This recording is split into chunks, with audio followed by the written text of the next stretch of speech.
제가 만약에 치과 매출을 위한 거라면 하지 말고 그냥 칫솔질만 하라고 했을 겁니다. 오늘 영상 끝까지 보고 따라 하시면 나중에 불필요한 치과 치료 하지 않으셔도 되니까 몇백만 원은 최소 벌게 되시는 겁니다. 안녕하세요. 치아의 진심인 치과의사 찐원장입니다. 피디님께 먼저 질문 드려볼게요. 구강 관리를 잘 하려면 뭘 해야 될까요? 하루 3번 양치질 잘하면 되는 거 아닌가요? 맞습니다. 양치질을 잘 하는 게 물론 중요한데 양치질만 한다고 관리가 잘 되지는 않습니다, 사실. 그래서 제가 항상 치실의 중요성에 대해서 설명을 드리는데 아직까지도 많은 분들께서 치실을 어떻게 사용하는지 잘 모르시더라고요. 사실은 치실 사용이 좀 어렵긴 하지만 반드시 사용을 해주셔야 되거든요. 그래서 오늘은 치실 사용이 왜 중요한지 다시 한번 제가 설명을 드리고 또 치실을 잘못 사용하게 되면 어떤 문제들이 생기는지 또 어떻게 하면 올바르게 사용할 수 있는지 치아 모형과 실제 치실을 통해서 알려드릴게요. 오늘 영상 끝까지 보고 따라 하시면 나중에 불필요한 치과 치료 하지 않으셔도 되니까 몇백만 원은 최소 벌게 되시는 겁니다. 그러니 집중해서 시청해주세요. 보통은 양치질만으로도 관리가 잘 되실 거라고 생각을 하시는데 양치질만으로도 어느 정도는 치아에 붙은 음식물인 치태를 제거할 수 있지만 치아 사이에 낀 음식물 찌꺼기나 플라그 같은 경우에는 칫솔모가 잘 닿지 않아요. 그렇기 때문에 제거가 쉽지가 않습니다. 그래서 이 치실의 역할은 치아 사이의 틈새를 깔끔하게 청소해주는 도구입니다. 잇몸병과 충치 예방에 굉장히 중요한 도움을 주는 친구죠. 실제 조사에서도 하루에 2회 칫솔질은 하더라도 치실을 사용하는 분들은 굉장히 소수에 불과합니다. 평소에 치실을 안 쓰게 되면 치아 사이가 관리 사각지대로 남기 때문에 그곳에서 충치가 생기거나 잇몸 염증이 생길 가능성이 높아집니다. 그러면 이렇게 치실을 사용하지 않으면 정확히 좀 어떤 문제들이 주로 생길 수 있나요? 만약에 치실을 전혀 사용하지 않으시거나 잘못 사용하신다면 여러 가지 문제가 생길 수 있습니다. 첫 번째로 가장 대표적인 게 바로 인전면 충치입니다. 인전면 충치라는 건 치아와 치아 사이에 생기는 충치인데요.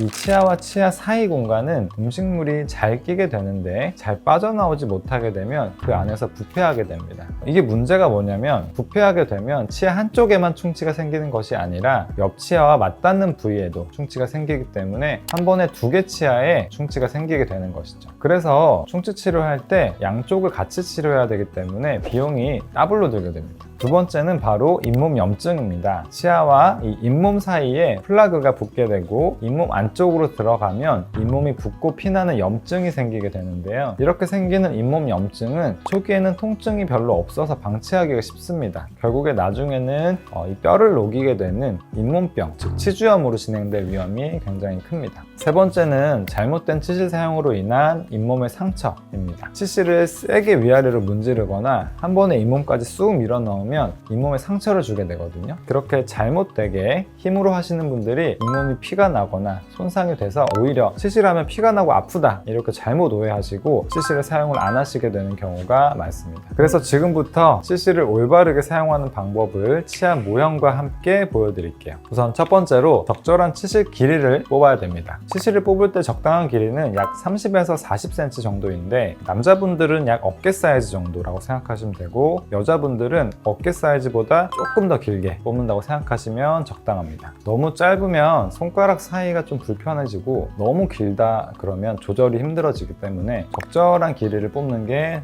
중요합니다. 적당하게 치실을 뽑은 다음에 한쪽 손에도 2번에서 3번 정도, 반대 손에도 2번에서 3번 정도 감으시면 적절하게 우리가 치실을 이용할 수 있는 길이가 만들어집니다. 이 상태에서 검지손가락과 엄지손가락을 양쪽 끝에서부터 3분의 1 정도 되는 지점에 각각 잡아주세요. 그럼 이 자세가 나오실 텐데 이게 바로 이 치실을 사용할 때 있어서 가장 기본이 되는 자세입니다. 지금까지 이 과정이 좀 어려우실 수 있는데 다시 한번 보시고 내가 이 자세를 편하게 만들 수 있는 상태가 되면 다음으로 넘어갈게요. 이 상태에서 이제 치아 사이로 넣어 볼 건데요. 만약에 우리가 위에 있는 치아에다 치실을 넣는다고 하면 엄지가 위로 가게 해주시고요. 만약에 아래에 있는 치아에 우리가 치실을 넣는다고 하면 엄지가 밑으로 가게 해주시면 됩니다. 엄지가 위로 가면 위쪽 치아, 엄지가 아래로 가면 아래쪽 치아에 넣는다고 생각하실게요. 이제부터 실제 치아 모형을 이용해서 치실을 넣어 보겠습니다. 치실을 넣을 때는 중지와 엄지가 이렇게 잡혀 있는 상태에서 아래부터 시작하겠습니다. 한번 넣어 볼게요. 맨 뒤에서 두 번째 치아와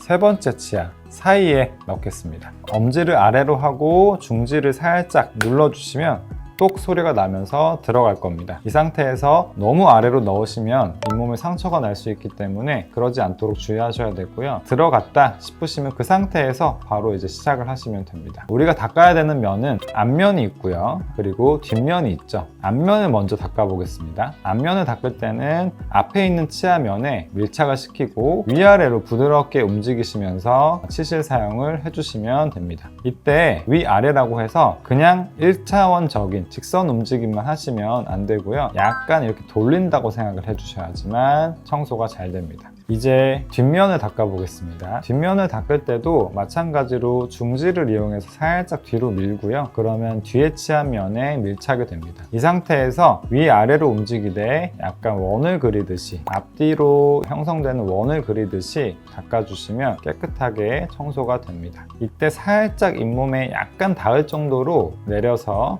돌려주시는 게 청소가 더 잘 되는 방법입니다. 이런 식으로 모든 치아면을 한 번씩 넣어서 닦아주시면 됩니다.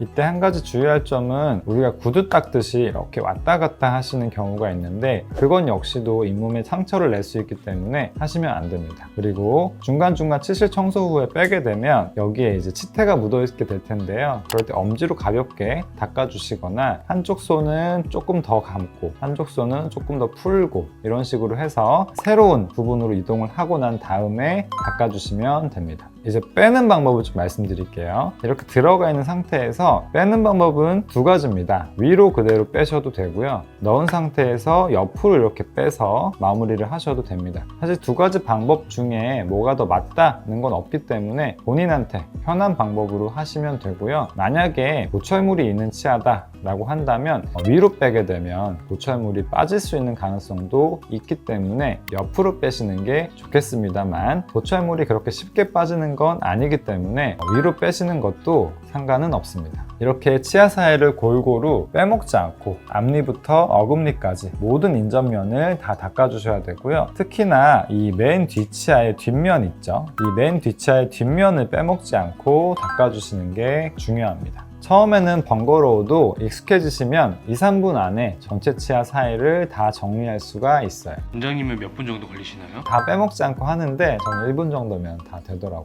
제가 잘못 사용하고 있었다는 생각이 드네요. 저 힘으로만 좀 많이 썼었거든요. 치실은 잘못 사용하면 힘으로 누르게 되게 쉽습니다. 그렇게 되면 잇몸에 통증이나 출혈을 유발할 수가 있기 때문에 조심하셔야 됩니다. 치아 곡면을 따라서 부드럽게 쓸어주는 게 포인트이고 처음에 시작 자세를 잘 만들어 주시는 게 매우 중요합니다. 다시 한번 말씀드리면 치실을 적당히 끊고 오른쪽 검지에 2-3번, 왼쪽 검지에 2-3번 그리고 엄지와 중지를 살짝 치실을 잡아주신 이 자세입니다. 근데 오늘 치실 보면 너무 종류가 많던데 어떤 치실을 좀 골라야 되는 팁 같은 것도 있을까요? 네, 저는 사실 치실을 고를 때 딱 두 가지를 보는데요. 첫 번째로는 왁스형인지 무왁스형인지를 봅니다. 왁스형은 표면에 왁스 코팅이 되어 있어서 치실이 치아 사이를 쉽게 미끄러져 들어가고 잇몸을 좀 덜 자극하기 때문에 초보자분들이 사용하시기 좋고요. 잇몸이 약하신 분들도 사용하실 때 훨씬 편하실 겁니다. 무왁스형은 플라그 제거력이 조금 더 높을 수는 있지만 잘못 사용하면 잇몸에 걸리기가 쉽고 좀 상처도 쉽게 나기 때문에 어느 정도 사용법을 익히시고 사용하시는 게 좋습니다. 하지만 저는 숙련됐지만 무왁스형은 거의 쓰지 않고요. 왁스형을 주로 사용합니다. 두 번째는 이 치실의 생김새가 어떤지에 따라서 원형인지 면형인지 이렇게 나뉘는데요. 원형은 쉽게 생각하셔서 낚싯줄처럼 생긴 그런 단면이 원 모양인 줄이라고 생각하시면 되고 면 타입은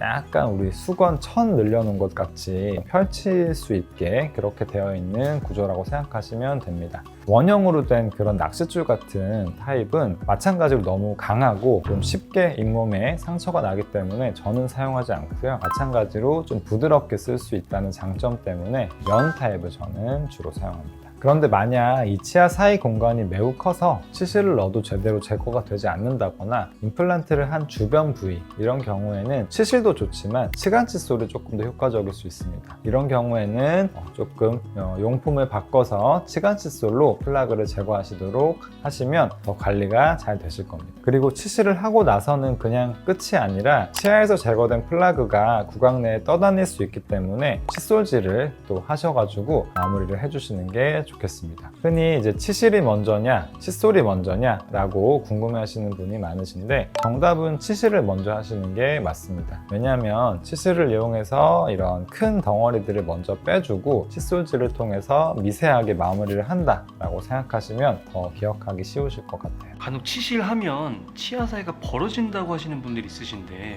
그것도 맞는 말인가요? 아닙니다. 치실을 사용한다고 해도 치아 사이가 벌어지진 않아요. 치실을 사용했을 때 치아 사이가 벌어지는 것처럼 보이는 이유는 치아 사이에 낀 그 치태가 제거되면서 그렇게 보이는 것일 뿐이지 실제로 치아가 움직이지는 않습니다. 이렇게 오늘은 치실의 중요성과 올바르게 사용하는 법에 대해서 제가 정리를 해드렸는데요. 마지막으로 다시 강조하지만 치실은 치과 비용을 예방할 수 있는 가장 가성비 높은 관리법입니다. 몇천 원만으로 나중에 큰 비용을 줄일 수 있는 거라면 무조건 쓰셔야겠죠. 제가 치실을 한 번 사면 한 달 쓰는데요. 이게 하나에 2,000원, 3,000원도 안 합니다. 보험 든다 생각하시고 한 달에 2,000원, 3,000원만 투자하시면 나중에 몇백만 원, 몇천만 원 아낄 수 있으니 반드시 쓰셔야 됩니다. 제가 만약에 치과 매출을 위한 거라면 치실 하지 말고 그냥 칫솔질만 하라고 했을 겁니다. 그렇게 해야 제대로 관리가 안 되고 충치가 생기기 때문에 나중에 치과 오시면 제가 돈을 버는 게 되는 거거든요. 그런데도 제가 치실의 중요성을 자꾸 얘기하고 10년 전부터 알려드리고 있는 건